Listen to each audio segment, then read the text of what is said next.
The Dallas Cowboys were supposed to be done. After 7 games, they sat at a miserable 3-4-1. The defense was getting run over like a highway. And the biggest headline in Texas was the day they shipped Micah Parsons to Green Bay. Fans were furious. Talk shows were screaming "Fire Jerry," and most of us had already turned the page to next year's draft. Nobody, and I mean nobody, saw what was coming next. It all started falling apart in the season opener against the Eagles. Jalen Hurts and Saquon Barkley marched up and down the field, chewing clock and gashing huge holes in the middle of the Dallas front.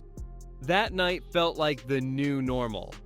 A couple weeks later, Russell Wilson carved them up through the air. Then Jordan Love had a career day at AT&T Stadium. And even rookie Caleb Williams looked like a 10-year vet picking apart the secondary. Teams weren't just beating the Cowboys, they were embarrassing them on the ground and keeping the defense stuck on the field for 35, sometimes 40 minutes a game. The numbers were ugly, the vibes were worse, and the questions were getting louder every Sunday. But here's the part nobody wants to admit out loud. That stretch of pure pain forced the front office to stop pretending everything was fine. Instead of slapping on a Band-Aid or hoping the same guys would magically play better, they ripped the roster apart and started making moves nobody expected. And those moves, the ones that had everyone losing their minds at the time, are the exact reason the Cowboys just beat the Eagles and the Chiefs back-to-back and suddenly look unstoppable. The real story of this turnaround starts with those bold, scary decisions nobody thought would work. And that's exactly where we're going next. But before we jump into that, hit like and subscribe button for more Cowboys and all the NFL content. Let's aim for 200 likes on this video. Picture this. The Cowboys are bleeding, sitting at 3-4-1, and Jerry Jones decides the only way out is to blow the whole thing up in the middle of the season. First came the gut punch everyone still can't believe. They sent Micah Parsons, the face of the defense, to Green Bay for a massive package that included Kenny Clark and extra picks. Social media exploded. Fans called it the dumbest move in franchise history, and half the league thought Dallas just waved the white flag. Then, they flipped those picks and more to pry Quinnen Williams away from the Jets, instantly giving the middle of the line two of the most disruptive interior guys in football.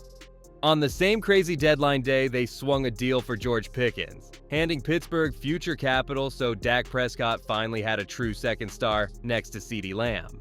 They capped the shopping spree by signing Javonte Williams once Denver cut him loose, bringing in a proven back who could catch, run, and punish tired defenses.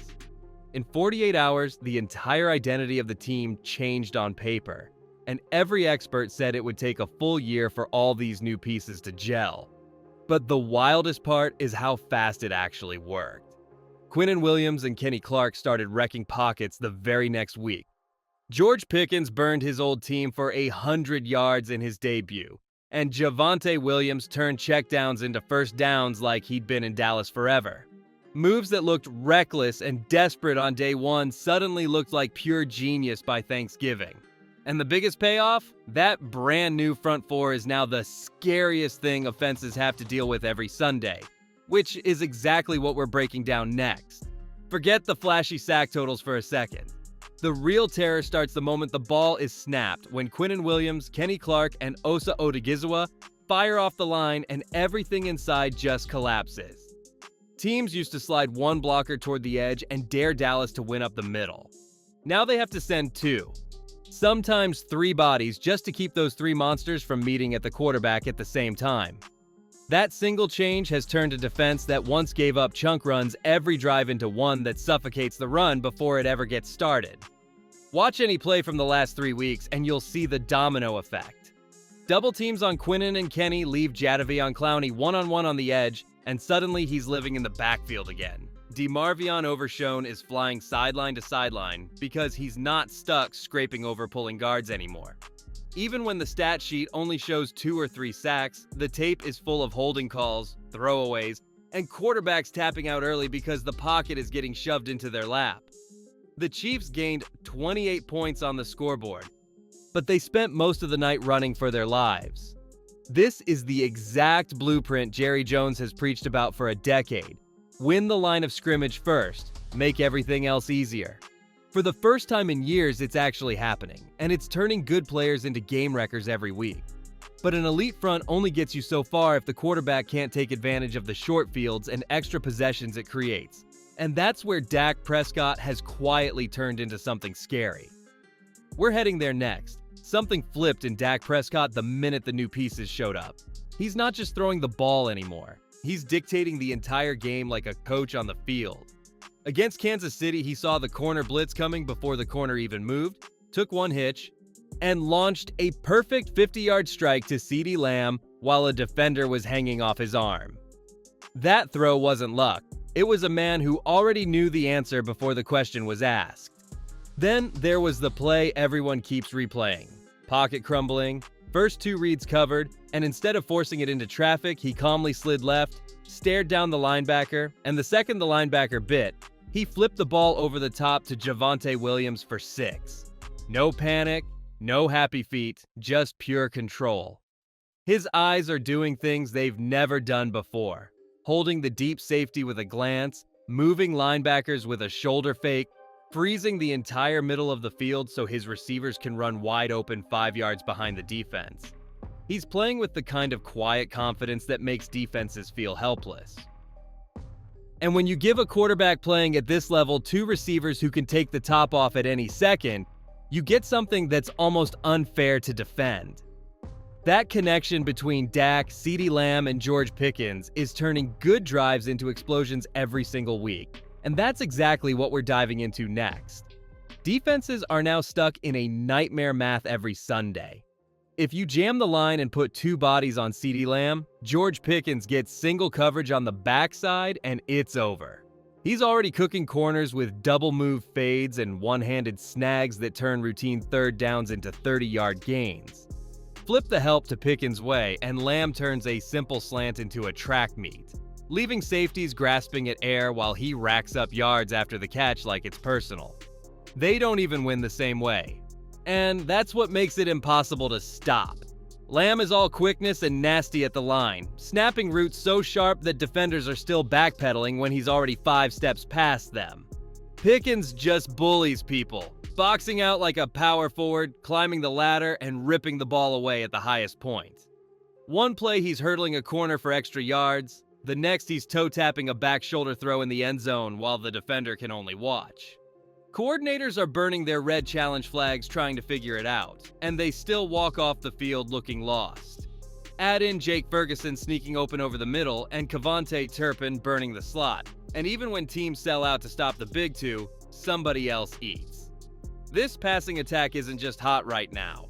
It's built to punish any answer you try to give it. And the scariest part? It's getting help from a run game that's finally hitting its stride too, which is what we're breaking open next. Javonte Williams is running like a man who has something to prove every single carry. He's not dancing at the line anymore. He's hitting the hole at full speed, dropping his shoulder, and dragging tacklers for 3 or 4 extra yards like it's 2021 all over again. In the last 4 games, he's cracked 100 yards from scrimmage 3 times and already has 8 touchdowns. Turning what used to be a predictable passing offense into one that can beat you on the ground when the lights are brightest. The guys up front deserve just as much credit. Tyler Smith, Cooper Beebe, and rookie Tyler Booker are moving people against their will, creating creases that weren't there in September. Watch the film and you'll see double teams getting pancaked, linebackers getting sealed inside, and safeties forced to come downhill because they no longer trust their front 7 to make the stop. Even Malik Davis is popping big runs off the bench, hitting cutback lanes so fast the pursuit angles are wrong before the play is halfway done. This run game isn't just keeping defenses honest, it's wearing them out and setting up everything else Dallas wants to do late in games. When the fourth quarter hits and the legs on the other side are heavy, that's when the play-action bombs and the clock-killing drives start breaking hearts. And the craziest part is the whole team is doing this while missing key pieces in the secondary. Yet they still refuse to crack. That next man-up fight is what we're talking about next. The back end of this defense has taken more punches than a heavyweight champ in round 12, and they're still swinging back harder every time. Trevon Diggs went down with a knee tweak in Week 8. Then Darren Bland fought through a hamstring pull that had him limping off twice against Philly, And Malik Hooker battled a shoulder knock that knocked him out for the entire second half in Kansas City. Most teams would fold right there, watching drives turn into touchdowns because the coverage is suddenly 3 deep with guys who've never started a meaningful snap. But Dallas didn't blink. Jordan Lewis jumped in at corner like he'd been waiting for this shot his whole career, locking down receivers without letting a single catch go for more than 15 yards. Donovan Wilson stepped up at safety, sniffing out underneath throws and picking off a slant that should have been 6 points, but became a pick 6 instead. The whole group leaned on each other, rotating fresh legs and calling out adjustments on the fly so nothing snowballed into a blowout. It's the kind of grit that turns close calls into statement wins, even when the injury report reads like a horror novel. That fight in the trenches and the air has given the offense the breathing room to pull away late, and it's why these back-to-back W's feel like the start of a real run. Speaking of what's coming up, this schedule down the stretch is loaded with spots where that toughness can shine even brighter, and that's the final piece of why Dallas is suddenly the team everyone's watching. Let's map it out next. The road from here to the finish line is stacked with beasts that could make or break everything. First up is Thursday night in Detroit against the Lions, where that offense still packs a wallop, but the defense has sprung more leaks than a rusty boat lately. If Dallas keeps the ball out of their end zone early and lets Jared Goff cook himself with bad decisions, this could be the kind of road bully win that silences the doubters for good. Then home cooking against the Vikings, where rookie J.J. McCarthy is slinging it to studs like Justin Jefferson and Jordan Addison. But nothing tests a young arm like the heat from Quinnen Williams crashing the pocket. Follow that with the Chargers rolling in, Justin Herbert trying to thread needles behind a line missing both tackles, which turns every snap into a survival test for their O-line. Dallas already carved up the Commanders once this year, and a holiday rematch on Christmas Day could lock in momentum, before capping it with that classic rivalry scrap against the Giants, where anything can happen but the Cowboys usually leave with the bragging rights. These aren't just games anymore. They're proving grounds for a squad that's clawed its way back from the brink. Win 2 of 5, and they're sniffing the playoffs. Sweep the division foes, and they're talking home field dreams. The NFC just got a whole lot scarier, and if this fire keeps burning, Dallas might be the ones holding the trophy come February.